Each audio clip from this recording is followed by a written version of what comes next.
और बड़ी खबर है दिल्ली से, जहां अयोध्या मामले पर सुप्रीम कोर्ट में सुनवाई चल रही है। हिंदू महासभा के वकील ने बहस की शुरुआत की है।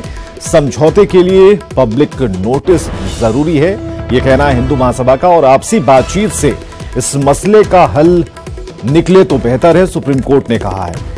दो बातें खुलकर सामने आई हैं। सुप्रीम कोर्ट ने जहां कहा है कि आपसी बातचीत से इसका हल निकाला जाए, वहीं हिंदू महासभा ने कहा है या बड़े समूह को रिप्रेजेंट कर रहे हैं तो इसलिए बाइंडिंग हो सकता है ऐसा मामला। तो इस पर अभी फाइनल कोई डिसीजन नहीं हुआ है कि बाइंडिंग होगा कि नहीं होगा।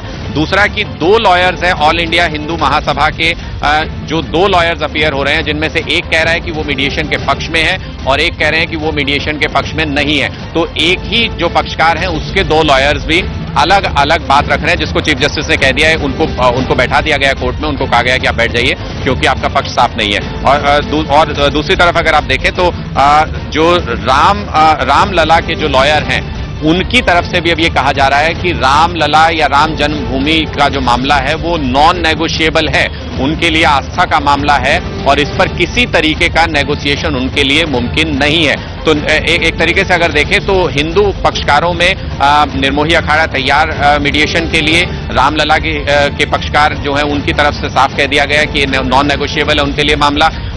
हिंदू महासभा, ऑल इंडिया हिंदू महासभा के दो लॉयर्स हैं जो एक कह रहे हैं कि मीडिएशन के लिए तैयार हैं, एक कह रहे हैं कि बिल्कुल तैयार नहीं है। तो काफी उलझा हुआ पेचीदा मामला है, कोर्ट में अभी इस पर सुनवाई चल रही है और आज अंतिम फैसला ये होना है कि क्या इस पर मीडिएशन में जाया जाए। अगर मीडिएशन में जाया जाता है तो कोर्ट प्रोसीडिंग जो है वो होल्ड पर चली जाएंगी और मीडिएशन का एक तय समय होगा जिसके अंदर की सभी पक्षकारों के साथ बात करके किसी एक फाइनल डिसीजन पर पहुंचने की कोशिश की जाएगी। बिल्कुल, अरुण के पास चलते हैं। अरुण, हिंदू महासभा के वकील ने बहस की शुरुआत की है और जैसा कि अभी हमारे सहयोगी बता पा रहे थे, हिंदू महासभा ने साफ तौर पर कहा है कि समझौते की जो बात है वो बिल्कुल जायज़ है और साफ तौर पर इसके लिए पब्लिक नोटिस जरूरी होगा, हिंदू महासभा ने कहा। वहीं सुप्रीम कोर्ट ने अपनी बात रखी है।